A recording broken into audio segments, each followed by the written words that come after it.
乌克兰局势爆发，牵动全球，多国卫星现场直击乌克兰局势。但为何中国卫星拍的是黑白照，而美国卫星拍的是彩照？中国这颗卫星究竟有何作用？真的是因为落后美国吗？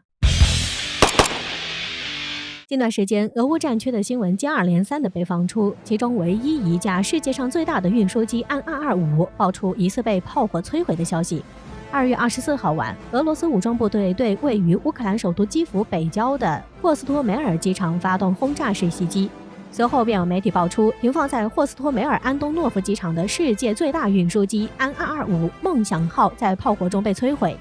在这一消息之后，又有俄罗斯媒体人士辟谣称，网上传播的所谓俄军摧毁安225运输机的图片是假消息。这两则消息彻底让广大人民群众们产生了好奇。这款全球仅剩一架，堪称人类迄今为止创造的最伟大的航空奇迹之一的飞机，究竟命运如何，一时众说纷纭，难以求证。但在2月28号，环球时报记者从中国商业卫星公司天仪研究院处获悉，该公司研发的海思1号 SAR 卫星于当地时间28号中午12时47分成功获取了乌克兰基辅安东诺夫霍斯托梅尔机场的卫星影像。天仪研究院的工作人员在对安225运输机完成最后一次飞行后，停放的霍斯托梅尔机场拱顶式机棚进行分析后判断，机棚的表面出现了很多块散射增强区，无形金属机棚非正对照射区应当呈现较暗阴影，但是出现了不均匀的亮区，说明机棚已经严重受损。这也意味着停放在机棚的安225运输机的情况也不容乐观。通过海思1号卫星的图像获取，人们终于清楚了事实真相。安225这个人类航空历史上的奇迹，也终究飞回了故乡苏维埃。同时，海思1号也逐渐引起了人们的关注。作为中国民营企业研制的卫星，竟然能如此细致地通过环境数据分析出安225的真实情况，看来中国卫星的发展也达到了一定水平了。据了解，在俄乌冲突期间，海思1号捕捉了一系列战事热点地区的高清卫星影像，战事冲突不断，其中的一些新闻消息的真伪也就不好分辨，有些是军方故意放出的假消息混淆视听，有些是媒体炒作热度故意制造假消息。近日就有一则消息称，乌克兰东北部顿涅茨克上的佩切尼吉水库大坝存在被炸毁的危险，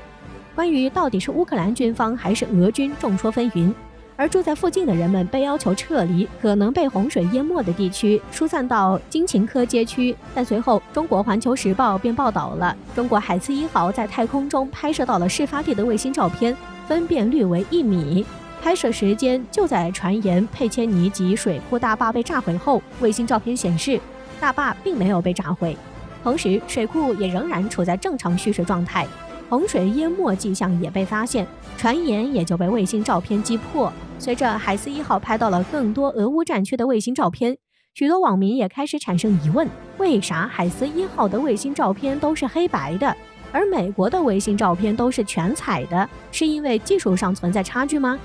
在海思1号发布的一系列战区照片，乌克兰基辅鲍里斯波尔国际机场的影像中，我们可以清晰地看到停在机场的运输机、道路上的装甲车以及港口的船只，虽然都能看到，但黑白的多少有些细节看不清楚。而反观美国卫星拍摄的乌克兰哈尔科夫市外的楚虎伊夫空军基地，可以清楚地看到空军基地被一枚导弹击中，跑道和机场的设施破坏情况也一清二楚，甚至导弹击中设施后飘到天空中的浓烟都能看见。但是虽然彩色的卫星照片看起来确实要好一些，但其局限性却很大，因为彩色卫星照片能够拍摄出来得依靠光学波段下的成像，而只有在天气晴朗的时候，光学波段才能够良好成像。稍微的多云或者是夜晚光线不好的时候，通过光学波段都无法捕捉到地面的动向。但可见光只是电磁波谱中的一种，是一种人类能够直观看到的波段，还有很多人类看不到的波段，像无线电波，虽然人类看不到，但是却可以轻易地穿透墙壁或云层，局限性小，作用大。中国的海思1号就是采用的雷达无线电波技术，它不受天气和光照的限制，可以全天候对地面开展观测。在俄乌战争中，每次都能及时传递出卫星照片，正是因为海思1号的这种优势。海思1号是中国国内高校首颗面向海洋和海岸带科学观测的 SAR 遥感卫星，也是国内首颗对标先进指标的基于有源相控阵天线的100公斤级1米分辨率 C 波段商业 SAR 遥感卫星，可以穿透云层，不受时间和恶劣条件的限制，获取全天时、全天候的2维高分辨率雷达数据，并且其是一种主动式的小型对地观测系统，可以安装在飞机、卫星、宇宙飞船等飞行平台上，适配性非常高，应用场景也非常大。据了解，在2022年的1月1号，海斯1号卫星在希腊苏门答湾上空拍摄捕获了美国海军杜鲁门号航空母舰的高清晰的雷达影像。之前都是美国卫星拍摄中国航母，这次轮到中国，也算是有来有往了。而在去年，中国在太原卫星发射中心用长征2号丁运载火箭发射的北京3号卫星，在短短半年的工作中就取得了不小的成就。北京3号卫星拍出的卫星照片分辨率是 0.5 米，这什么概念？一个像素代表了 0.5 米，如果一个人身高1.5米的话，就在画面中占3个像素。在光学卫星照片里，这个清晰度已经很高了，并且这还不是最主要的。北京3号卫星最值得称道的是其的快速拍摄能力，曾经在短短的42秒钟内便拍摄下了美国旧金山市中心3800平方公里范围内的图像。对此，俄罗斯评价北京3号的反应速度比原先世界最先进的观测卫星之一还要快2到3倍，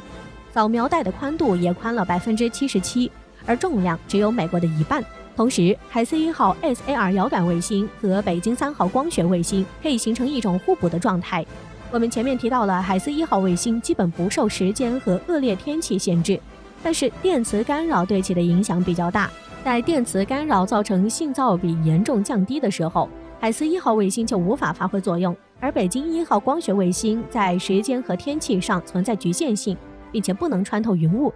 但是因为是光学卫星，所以电磁干扰对其并没有效果，所以两种卫星配合工作就可以弥补互相的缺陷，中国卫星也能够更好地保卫中国领土。而去年的7月份，中国还在西昌卫星发射中心用长征2号丙运载火箭将遥感30号10组卫星发射升空，同时还搭载发射了天启星座15星，这10组卫星将组成一张大网，保卫着中国海域的安全。